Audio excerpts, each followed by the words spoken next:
जय हिंद बच्चों। आज अपन पढ़ेंगे प्रायद्वीपीय पठार, जिसमें भारत में इसकी स्थिति अपन पहले वीडियो में अंकित कर चुके हैं और आप सबको पता ही है कि प्रायद्वीपीय पठार जो है वो भारत के कौन से हिस्से में पाया जाता है। आज अपन इसकी मुख्य विशेषताओं के बारे में चर्चा करेंगे।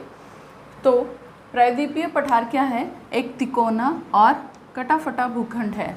इस कटा-फटा होने का जो मुख्य कारण है वो है इस भूभाग में बहने वाली नदियाँ। इसकी औसत ऊंचाई 600 से 900 मीटर है। इसके उत्तर पश्चिम में दिल्ली यानी अरावली पर्वतमाला सीमा बनाती है। पूर्व में राजमहल की पहाड़ियाँ और पश्चिम में गिर की पहाड़ियाँ और दक्षिण में इलायची पहाड़ियाँ जो हैं वो इसकी सीमा बनाती है। यानी ये जो भूखंड है जिसको अपन प्रायद्वीपीय पठार कहते हैं, जो कि तिकोना है, इसके उत्तर पश्चिम में अरावली पर्वतमाला, पूर्व में राजमहल पहाड़ियाँ, पश्चिम में गिर पहाड़ियाँ और दक्षिण में इलायची पहाड़ियाँ स्थित हैं जो इसकी सीमा बनाती हैं। उत्तर पूर्व में भी इसका कुछ भाग है और वो किस रूप में है? मेघालय और असम में शिलोंग और कार्बी एंगलोंग पठार के रूप में इसका भाग जो है वो उत्तर पूर्वी भाग में भी स्थित है। यह भारत का प्राचीनतम भूखंड है। प्रायद्वीपीय पठार भारत का प्राचीनतम भूखंडों में से एक भूखंड है। जैसे हिमालय है तो हिमालय प्राचीन नहीं है, हिमालय जो है वो नवीनतम संरचनाओं में से है, जबकि प्रायद्वीपीय पठार जो है वो प्राचीनतम भूखंडों में से एक है। इस भूखंड की नदियां जो हैं क्या करती हैं? जल प्रपात बनाती हैं। बहुत इंपॉर्टेंट है कि भारत का प्रायद्वीपीय पठार जो है और उस भूभाग में या प्रायद्वीपीय पठार में जो बहने वाली नदियाँ हैं वो क्या करती हैं? जल प्रपात बनाती हैं, जो कि जल विद्युत निर्माण में बहुत सहायक होता है। इसकी ऊंचाई पश्चिम से पूर्व की ओर कम होती जाती है। ये भी बहुत इंपॉर्टेंट टॉपिक है, आ सकता है ये, कि प्रायद्वीपीय पठार या भारत का जो निचला हिस्सा है वो पूर्व की ओर है। बताइए क्यों? तो इसका जो प्रमाण है वो क्या है? नदियों का जो बहाव है वो पश्चिमी घाट से ज़्यादातर नदियाँ निकलकर और पूर्वी घाट की ओर बहती हैं। तो पूर्व का जो भाग है, वैसे भी पूर्वी तटीय मैदान जो है वो कटे फटे हैं। क्यों कटे फटे हैं? क्योंकि नदियाँ जो है वो पश्चिम से पूर्व की ओर बहती हैं, तो उनका बहाव जो है वो पूर्व की ओर ज़्यादा है, गति भी ज़्यादा है, इसलिए वहाँ पे कटाव भी ज़्यादा है।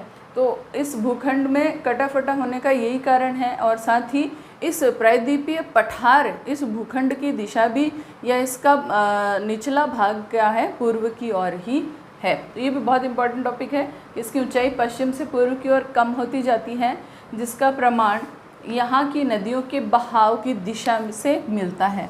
प्रायद्वीपीय पठार की केवल दो ही नदियाँ, नर्मदा और ताप्ती, अरब सागर में गिरती हैं। बाकी सभी नदियाँ इस भूभाग में बहने वाली किधर गिरती हैं? बंगाल की खाड़ी में, यानी पूर्व में गिरती हैं। इस भूभाग की प्रमुख स्थलाकृतियाँ टोर, ब्लॉक पर्वत, भ्रंश घाटियाँ, पर्वत स्कंध, नग्न चट्टान, टेकरी और क्वार्टजाइट भित्तियाँ हैं। ये यहाँ की प्रमुख प्राकृतिक स्थलाकृतियाँ हैं। साथ ही इस भूभाग में कई खड्ड या नदी महाखड्ड यानी खड्डे पाए जाते हैं। उनमें से कुछ मुख्य हैं, जैसे चंबल में भिंड, मोरेना आदि नदी खड्ड मुख्य हैं। इस भूभाग में मुख्य रूप से उपजाऊ काली मिट्टी पाई जाती है, जो कि कपास उत्पादन के लिए बहुत महत्वपूर्ण है। साथ ही लेटराइट मिट्टी भी पाई जाती है, जो कि चाय उत्पादन के लिए महत्वपूर्ण होती है। और इस भूखंड में खनिजों का बहुत प्रचुर मात्रा में इस भूखंड में खनिज हैं वो पाए जाते हैं। प्रायद्वीपीय पठार को 3 भागों में बांटा जा सकता है। कौन कौन से? पहला है दक्कन का पठार। तो दक्कन के पठार की क्या क्या विशेषताएं हैं? तो इसके पश्चिम में पश्चिमी घाट, पूर्व में पूर्वी घाट, उत्तर में महादेव, मैकाल और सतपुड़ा पहाड़ियाँ हैं। यानी सह्याद्री पर्वत या महादेव तथा महादेव और मैकाल जो है वो विंध्याचल पर्वत के पहाड़ियाँ हैं छोटी, और सतपुड़ा पर्वत श्रेणी है। किसके? दक्कन के पठार के उत्तर में। पश्चिम में पश्चिमी घाट, जिसको सह्याद्री पर्वत अपन कह सकते हैं, और पूर्व में पूर्वी घाट स्थित है। इसके दक्कन के पठार के। कई किताबों में क्या है कि प्रायद्वीपीय पठार के 3 भाग दे रखे हैं, जिसमें से एक पश्चिमी घाट, दूसरा पूर्वी घाट और तीसरा दक्कन का पठार। आपकी जो NCERT बुक है उसमें वर्गीकरण कुछ अलग तरीके से है, अपन सिलेबस के हिसाब से पढ़ेंगे इसको। तो प्रायद्वीपीय पठार के 3 भागों में से एक भाग हो गया दक्कन का पठार। इस भाग की औसत ऊंचाई 1500 मीटर है और इस भाग की सबसे ऊंची चोटी अनाईमुडी जो कि अनामलाई पर्वत श्रेणी में स्थित है, और दूसरी ऊंची डोडा बेटा जो कि नीलगिरी पर्वत श्रेणी में है। तो ये हो गया दक्कन का पठार। दूसरा जो इसका भाग है प्रायद्वीपीय पठार का वो है मध्य का उच्च भूभाग। मध्य का उच्च भूभाग क्या करता है, दक्कन का पठार यानी जो दक्कन का पठार है इसकी उत्तरी सीमा यानी ऊपर की सीमा बनाता है। इसके पश्चिम में अरावली पर्वतमाला है जो कि अवशिष्ट पर्वतमाला का एक उदाहरण है। आपसे पूछा जा सकता है कि अवशिष्ट पर्वतमाला का एक उदाहरण बताइए, तो आप अरावली पर्वतमाला का नाम उसमें दे सकते हैं। इस मध्य उच्च भूभाग का विस्तार कहाँ तक है, जैसलमेर तक है। इस भूभाग में कायंत्रित चट्टानें जैसे संगमरमर, स्लेट और नीस आदि उपस्थित हैं। मैंने पहले भी बताया है कि जो प्रायद्वीपीय पठार है ये खनिजों का अजायब घर है, बहुत अधिक खनिज इसमें पाए जाते हैं। तो मध्य उच्च भूभाग का जो पठार है उसमें कायंत्रित चट्टानें पाई जाती हैं। और इस भूभाग का पूर्वी विस्तार, पूर्व का जो विस्तार है वो राजमहल पहाड़ियों तक है पश्चिम बंगाल में, और जिसके दक्षिण में क्या स्थित है, छोटा नागपुर का पठार।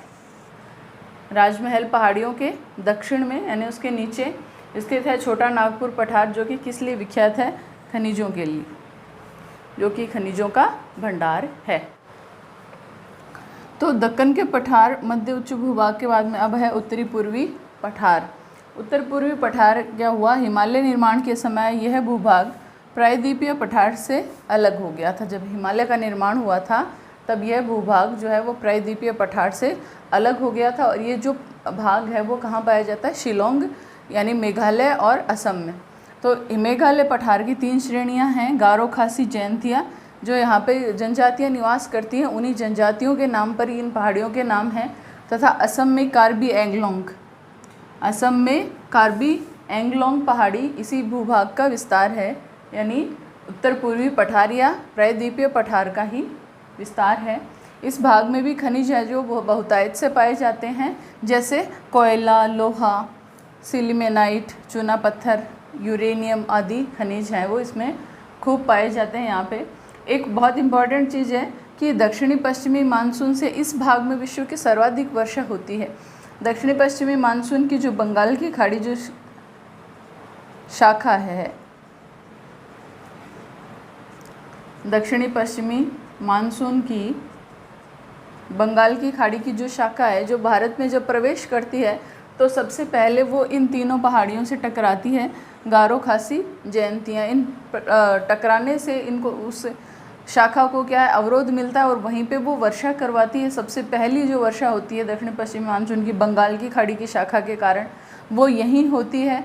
और यहाँ पे जो 2 महत्वपूर्ण स्थान चेरापूंजी और मासिनराम हैं, जो कि मेघालय के 2 महत्वपूर्ण स्थान हैं जहाँ पर विश्व की सर्वाधिक वर्षा होती है। तो ये जो भाग है यानी उत्तर पूर्वी पठार है, यहाँ पे वर्षा बहुत अधिक होती है। इस कारण से ये बहुत ही अपरदित यानी टूटा फूटा सा भूभाग है। प्रायद्वीपीय पठार जो दक्कन का पठार है उसमें अपन बात करें तो वो नदियों के कारण अपरदित है, जबकि ये जो भाग है उत्तर पूर्वी पठार ये किस कारण है, अधिकतम वर्षा होने के कारण अपरदित भूभाग है।